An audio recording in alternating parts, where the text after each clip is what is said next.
All right, Shalom Aleichem. It's our Sunday morning, a short halacha shir. It's definitely 30 days before Pesach, before Purim. Yesterday was Purim cotton, and I actually thought about something, and maybe the Bali Machshava over here, the Breslau. Okay, it's not. I like Breslau. You like Breslau? Good. Who doesn't like Breslau? Have a hesber. Why is it that from all the Yom Tovim that we have, there's only two Yom Tovim that have a cotton, and Yom Kippur cotton and Purim cotton. It's made of tshuva and simcha. There's something obviously Yom Kippurim, Purim and Yom Kippur are the same, but what's the significance? These two have a cotton, have a minor one. Okay, that's good trachten. So yesterday is Yom Kippur cotton, Purim cotton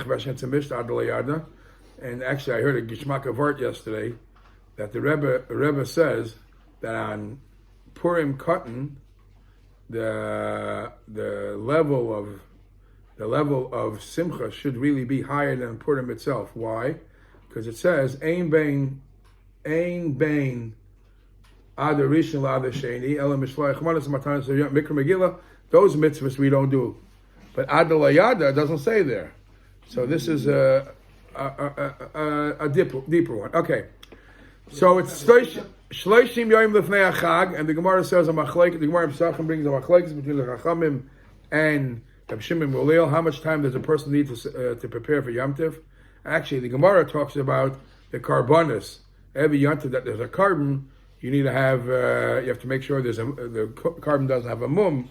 So it takes time. Ad kedei kach in halacha it's brought if the Shloshim Yom Lefnei Chag applies to Shavuos, because Pesach and that's the only reason it should also apply to Shavuos, because Pesach and Sukkot have a lot of halachas that are complicated. What kind of complicated halachas for Shavuos? So it's also because the carbon you have to bring then, and the carbon needs make sure that there's no mum v'chul. But Purim, there's also a lot of halachas. It says that a lot of gedolim on Purim they would sit down to make sure they learned something. What would they learn? They would learn Hilchas Pesach, because it's 30 days before Pesach. You got to start getting prepared. Incidentally, I once made a short video about the halacha if a person on Purim gets asked a shaila, or on Pesach he gets asked a shaila, he's allowed to answer, because on Pesach al pi halacha, when is a person rated a shikr? When he drinks a certain amount of wine. 4 cups of wine, if it's real strong wine, you're already tipsy already. And you're not allowed to paskin when you're tipsy. So how about all these people who answer shilas? Could they answer when they're in that status? Okay, that's all nice verklach. Let's talk about something nice. What's the answer? For the answer, you have to look at the video. Let's talk about something we know, that there are many mitzvahs that are special for the Yom Tov of Purim. What are they? B'shlayach manas, Matanas Levyanim, Mikra Megillah, and Mishnah V'Simcha. The Rebbe has a beautiful sikha where the Rebbe points out, if you think about it, none of these mitzvahs stand out.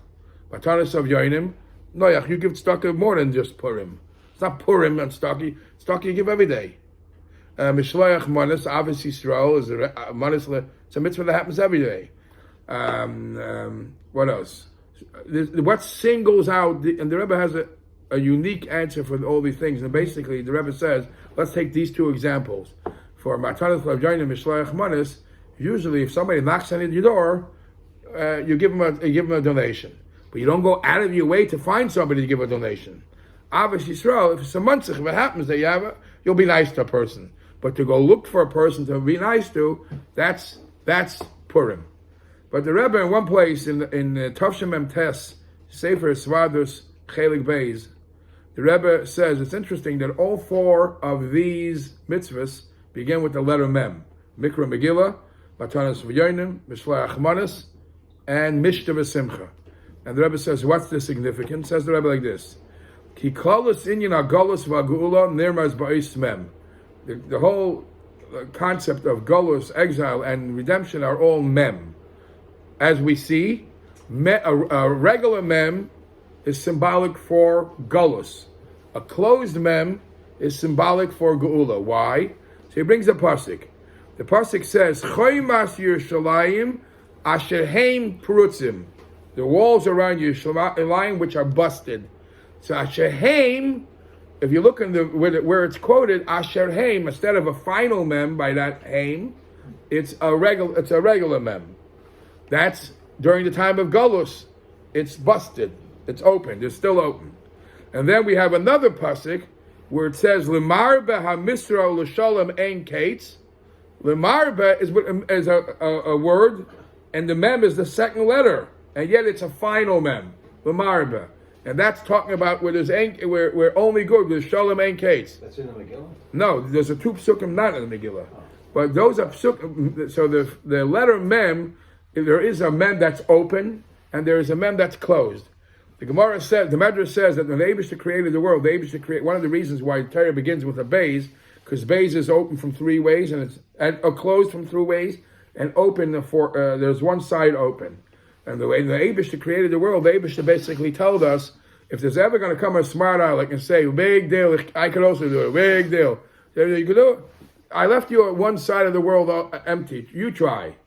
That's what it says in the Medrash. So things are open. It's villed, it's not closed in, it's not recognized. That's Golus. And when you close it up, and it's a final mem, that's Geula. That's when everything is recognized and accepting Hashem. And the Rebbe says that because the Yidden during the time of Mordechai had the Mesiras Nefesh that we're talking about in the Maimer, had the Mesiras Nefesh, so they were able to accomplish to close the mem and bring the Golus, and that's why symbolically all mitzvahs of the day start with the letter mem. So again, then we find the pasuk says, the pasuk when it tells us how we should celebrate Purim, it tells us these mitzvahs to do. Mikra Megillah, it doesn't say Mikra Megillah, Mishlayach Maras, Matanas Lav Yainim, Yemei Mishta V'Simcha. But if you're going to listen to the Megillah this year, you'll see something very interesting. At one pasuk, it says Yom Tif. Then suddenly the word Yom Tif disappears. When they repeat what the holiday was all about, it doesn't say anymore Yom Tif. And the Mefarshim go on to explain. Why not. I think it's the Maram Shif. One second. The Maram Shif says that originally they wanted some of the Yidden wanted to establish it as a Yom Tif, but then they realized that Yom Tif is not every day you can make a Yom Tif. A Yom Tif is only a day when there's a Isser Asiyas Malacha. It's only when there's a special carbon musaf, and because there's no special carbon musaf, so it's not a day of where it's prohibited to work. Actually, Shulchan Aruch it says if you work too hard on Purim, it ain't a sim bracha l'olam.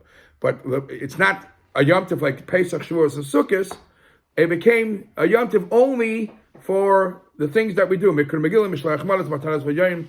And the Rebbe says, even though it's not a Yom Tov in the typical Yom Tov per se, yet there is a halacha we see it's still considered a Yom Tov. In Hilchas Nedarim, when a person makes a pledge, a person makes a promise, whatever, he has to keep every word of his pledge. If a person says, what's the lashon over there? If it says, I'm going to do certain things during fast days, or I'm going to do certain things besides for the fast days. So in Hilchas Tanis, it's brought that if Purim is one of those days, if you say in the month of Adar,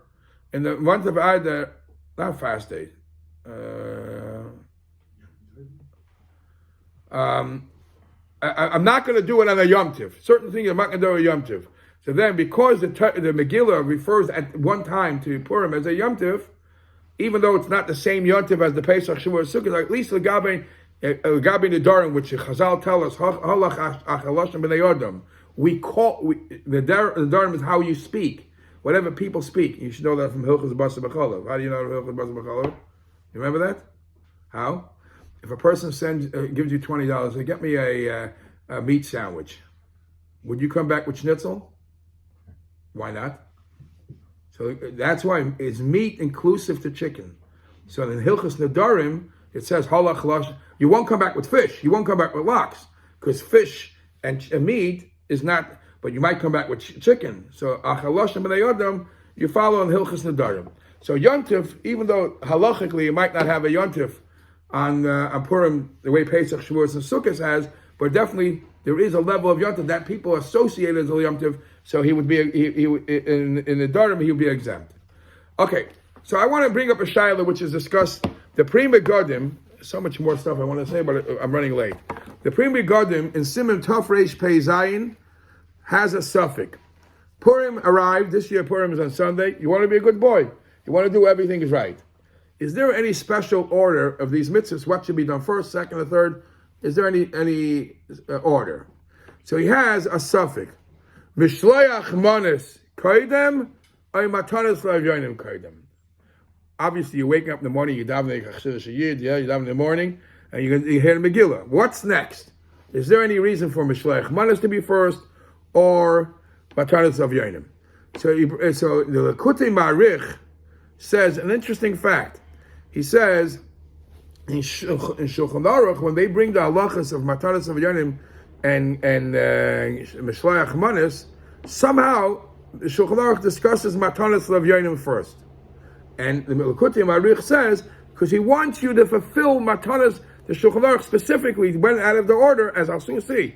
There's actually order out of order, because in the Pasuk, it actually says Mishloach Manis first. But even though the Pasuk wrote it that way, the Shulchan Aruch expects that you should do Matanas of Yonim first. Why? It's similar to what the Rambam says in Hilchas Yom Tif. The Rambam says in Hilchas Yom Tif, if a person has a nice festive meal and it doesn't invite guests, yet a festivity. It's not called Simchas Yom Tif. Simchas Yom Tif is if you make sure that, the Rambam says very harsh words. The Rambam says if you have a nice festive meal and you don't have any guests by your table, it's called Simchas Kreisoi. It's called... that's what the Rambam says. It's called, my stomach is full. I have a good meal. But it's not called Simchas Yom Tif. Simchas Yom Tif is when you're inviting others. So because this is a very important mitzvah, as the Rambam says, Mutov laharbais b'matanis levyonim. It's better to put, today's days we put such fancy shalach manis, such emphasis, but the Rambam clearly says it's better to invest effort or money into the mitzvah of Matanas of Yonim, more than having a fancy, a lavish meal or shalach manis. She'ein simcha gedola mufuara yoiser. There is no greater simcha milasameach levaniyim than to make the poor happy. And basically, what he's trying to prove is the Megillah says in capital Tas it says lases oisim yemei mishta v'simcha. And yet the Shulchan Aruch turns it around. The Shulchan Aruch wants you to do Matanis Lev Yonim first. That's what the Likutei Marich says. The Prima Gadim has a suffix. He doesn't know. And the Likutei Marich says, I think, based on the order of Shulchan Aruch, you do Matanis Lev Yonim first. Others say, that's not the biggest raya. It could be because practically, where are Daniyim? Where are Daniyim? Daniyim are usually in the shul. They're not, so you just finished the Megillah, Mashloach Manis, you have to go home, put together the bags, you have to put together, it takes time, yeah.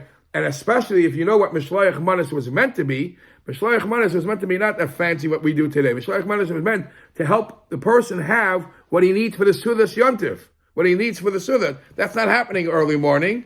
So practically Mashloach Manis was later on. So Matanis Lev Yonim happens first because that's more practical. However, when you look into this a little deeper, you find something very interesting. The Megillah says, Al kain ha-Yehudim ha-pruzim ha-yoshvim ba'ari ha-prazis oisim es yoim arba'as l'chodesh adar simcha u'mishta v'yamtiv u'mishloach manis ish le'eyu. So over here in this pasuk it says, simcha u'mishta v'yamtiv. When it comes to pasuk Chav Beis a little later, it says, "V'achodesh Hashem nepach lehem miyogen v'simcha me'evel yontiv lasei soistam yemei mishta v'simcha mishloach manas matanas avyain." No mention of yontiv, and there's no mention of yontiv, and also it's no mention in the first time. It doesn't say matanas avyoinim. In the second time, it says matanas avyoinim, but no yontiv. What's going on? What happened? It looks like in the seder of the takana of what should be done, Purim, it was different stages. They wanted to try this, and they tried something else. So in Shalos Teshuvas, Yehuda Yala, he says like this: once they thought they were going to try and make it a real Yom Tiv, then you couldn't be Matanas Lev Yoinim. Why couldn't it be Matanas Lev Yoinim? Because Yom Tiv you can't handle money, and Yom Tiv you can't give presents. Because al Halacha, a matana is considered a kinyan, a transaction. It's midrabanan because you gzeres shema yichter. You should know that also, right? So so originally when they were going to make a Yom Tiv, they didn't have matanas lev yoinim as part of the mitzvahs. But once the pasuk says it didn't work, it wasn't accepted as a Yom Tiv, so there's no more Yom Tiv. Now the second pasuk, matanas lev yoinim, kicks in. The Malbim says that this Yom Tiv really has two things happen this month. First of all, it was turned over miyogain l'simcha from yogain is not mourning, Abel is mourning. What's yogain? From Anguish. Who? Anguish to happiness, and from Abel, from Rahman al-Islam, from mourning to a holiday. So because of the simcha, you made mishta v'simcha, and because of the Yom Tiv, that's why we do Matanas Lev Yoinim. In Yaresh Devash, he says that when Mordechai asked that they should establish Purim as a day of a holiday, originally, as I mentioned before, it doesn't say Matanas Lev Yoinim. But once they accepted it as Yemei Mishta V'Simcha, v'amru Chazal, Yom Tov lo yikabel al atzmam, now Matanas Lev Yoinim kicks in. And Kvar Yadua Meirei V'Oinish, since we know the big punishment there is, Rahman al-Islam, of somebody who eats and eats and eats and doesn't give help for the poor, so that's why later it became Matanas Lev Yoinim. The Kedushas Levi, Rabbi Levi Yitzchak Mibaditchev, also says that that's why the Megillah says first Mishloach Manis and then Matanas Lev Yoinim. Because he says a practical thing. Now today's days, Baruch Hashem, we're blessed. We have enough to do everything. But now, what happens? A person has a minimum, and he has a choice. What should he do? Should he do Mishloach Manis or Matanas Lev Yoinim? So he says like this. The reason the Megillah says Mishloach Manis first, Ki im ein loy beis manis yikarim, if you don't have Ki im ein loy beis manis, if you don't have two portions, yaktim mishloach manis. You should give mishloach manis first. The mishloach manis, because by mishloach manis the psak din is like this: even if you don't have enough to share, what you do is you exchange. You take that person's meal and you give him your meal. As the Gemara says in Megillah, Abaye bar Avin, Abchanina bar Avin, mechalfi sudasabadi. And what will be? So you could listen. Then you could take that person's meal, yoytzigaven, and now you could give it to the Evian. You'll get both ends. But if you're going to first give it to the Evian, you'll be stuck. You'll be down to one mitzvah. Because once at least if you only have enough to do mishloach manis, do mishloach manis as a swap, and then once you got back your swap, you'll be able to also do matanas lev yoinim. But if you do matanas lev yoinim first, you're going to be done with one mitzvah, and not both of them. The Chavis Yair says, Can't you do matanas lev yoinim swapping also? No. There's a very famous joke. They say, I hope it's a joke. The Brisker are very makpid in how they fulfill mitzvahs. There's a problem halachically how you fulfill matanas lev yoinim, because evian halachically who are you supposed to give it tzedakah? Most of us daven here in the shul that everybody's coming. How do you know if the person is sincere? How do you? So on Purim B'chalal it says kol ha'payshid yad naisim lay. But what does halacha say? Who has right to collect tzedakah? If you want to know a remez. The remez is take the word tzedakah, tzadik dalet kuf hey. It's $1.99. According to halacha, if anybody has 200, he's rich enough that you don't have to pay him. If he has $1.99 or less, you give him tzedakah. That's poverty level. Yeah, it's poverty. Really. For people like that who are in that category.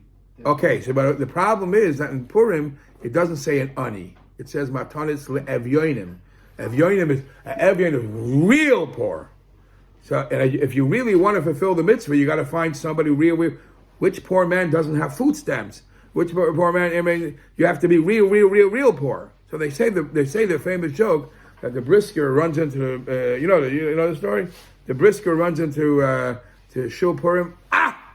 Baruch Hashem, I was able to fulfill the mitzvah. I found somebody rolling in the streets. He was poor from poor land, so they said, please tell us who it is. We also want to fulfill the mitzvah. Too late. I'm not going to tell you because I want to keep him from next year. Yeah.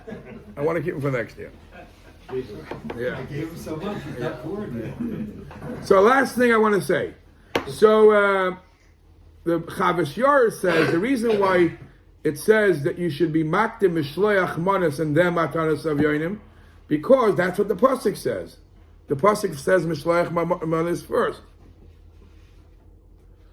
and so the bottom line: don't turn away anybody who's asking you for money on Purim because kol ha-paisha yad noisnim like. Now, there are the reason why there is the suffix in the Prima Garden. What you go first because there's a benefit in the Mishlayach Manas because that also leads to the Suda being properly, and there's a benefit doing a Matanas of Yoina first because that's practically what happens. I want to finish off with a vart from. There's two interesting varts about what's unique about Purim. That Purim we celebrate it in two different seasons. If you live here, you celebrate it. You're Dalid. If you live in a Mekafas Chayma, Tezevov. Now, this is a shaila that the Ramban already asks. This is a book I wrote. I'll tell you that I'm surprised. There's a very famous vart I chazer always from the Chassam Sofer, and I see that I didn't bring I bring a Ramban, but not a Chassam Sofer. The Ramban asks this question also. The Ramban in Megillah Beis, he says, why is it that usually we're very makpid that Judaism shouldn't look like in divisions? You do this, right? Vices and grayers. No, we try to fit in. Everybody should be the same. Everybody should have same halacha, same zaman. Whatever. Over here, it's blatantly, and if you live in the Mekafas Chayim, what's going on? So the Ramban answers. This is the Ramban answers. Because in the Gemara, there's an opinion that says that the Mekafim Chayma didn't even accept Purim at all. They were secure. They felt they were secure. Only the open cities felt that they have to celebrate. The Ramban says like this: